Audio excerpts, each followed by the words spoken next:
Mboko and Andreeva, the teenagers, and you have a few more years under your belt. When you think back to that point in your career, what do you think is the biggest difference in you today?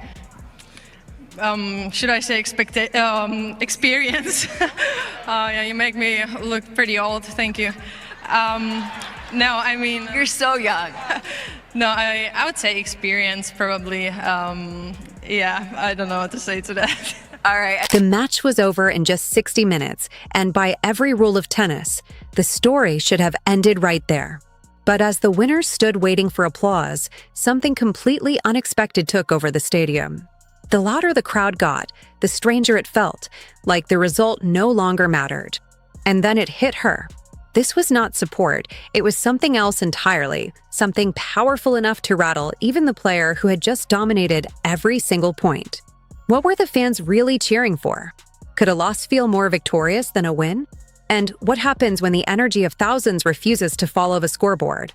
Names such as Victoria Mboko, Mira Andreeva, Iva Jovic, and Alex Eala are becoming household names amongst tennis fans across the world. And with it, they are generating a new generation of tennis fans who are excitedly following their national sporting heroes on their tennis journey. Victoria Mboko is setting the standard for the others to follow. Ranked number 9 in the world, her tennis is now challenging the very top of the world order in women's tennis. Since August 2025, Victoria Mboko has won 38 matches and lost just 10,000 people watched a one-sided tennis match and somehow turned it into a moment nobody in that stadium will forget. Not because of the scoreline, and definitely not because of who won, but because of what happened after everything was already decided. Whereas I don't see Muchova hitting that number of errors. I do see Muchova is maybe just that little bit better than Lauda. I hope Lauda doesn't mind me saying so. And therefore, I think this will be a more difficult matchup than Alex had against Lauda in the first round. But these are conditions that Lauda likes. But these are conditions that Alex likes.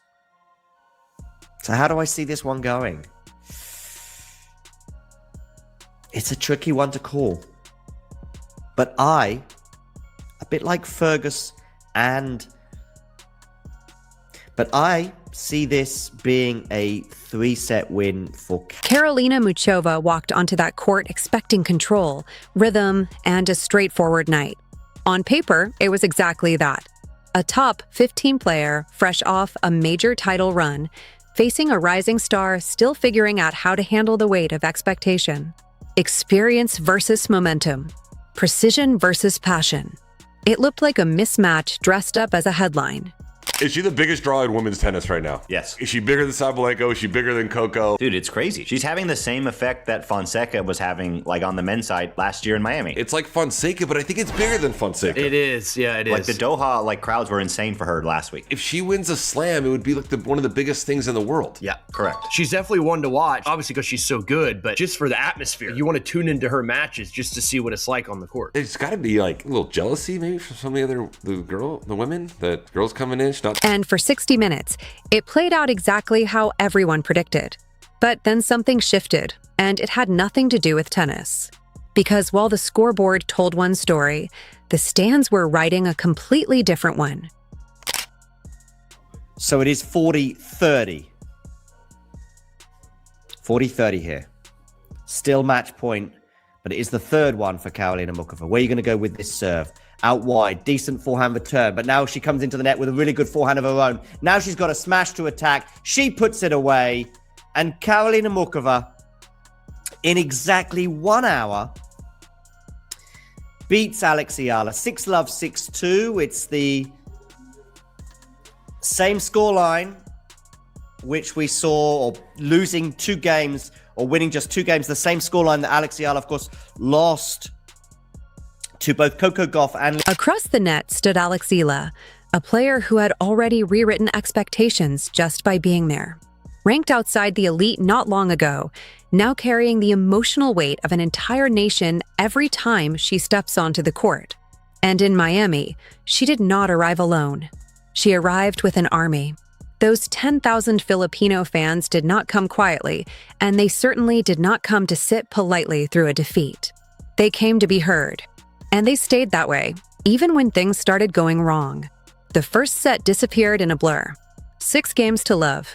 No resistance, no rhythm, no breathing room.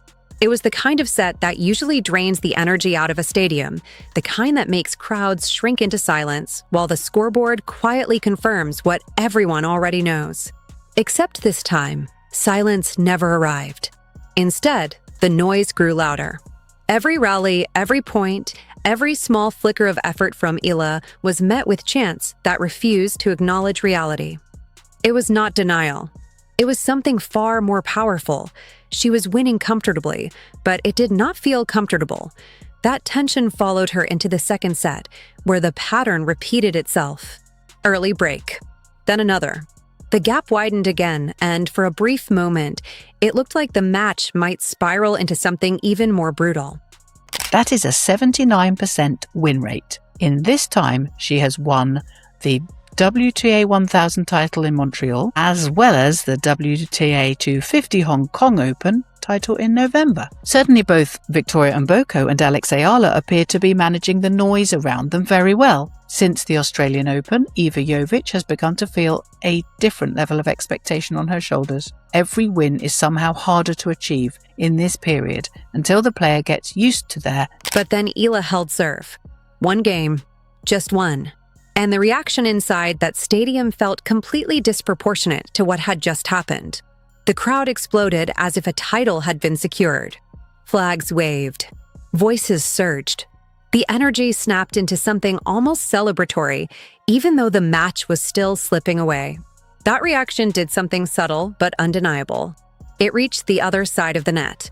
Because in that moment, Muchova was no longer just playing an opponent.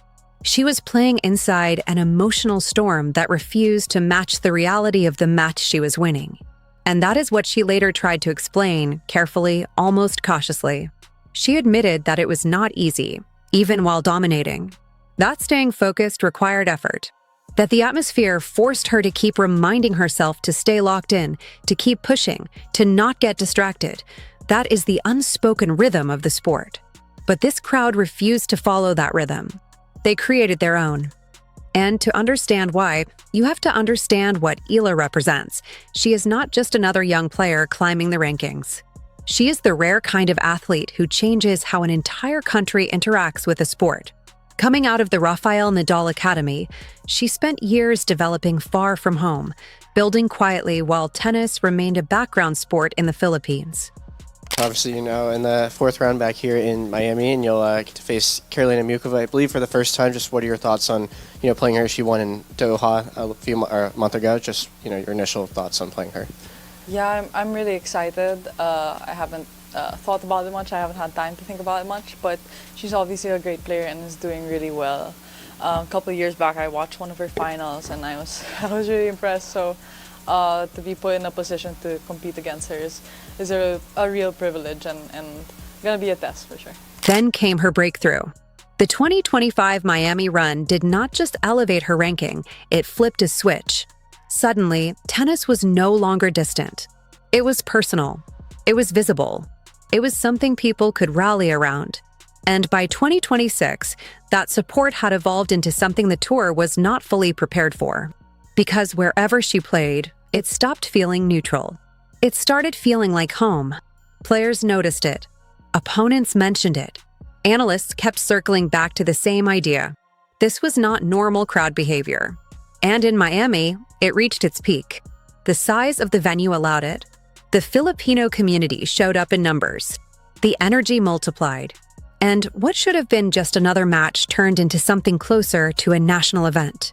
Which brings us back to that final point. Eala loses. The match ends. The outcome is clear. What happened next was not dramatic in the way headlines might suggest. There was no collapse, no overwhelming display. It was quieter than that, and somehow more telling.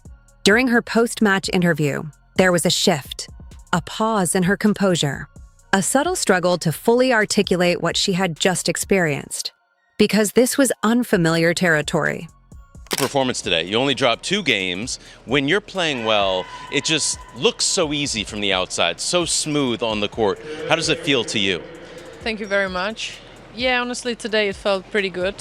I felt like everything I kind of touched went into the court. I tried to be aggressive, and yeah, it was a good day for me today. What was the game plan coming in against Eala?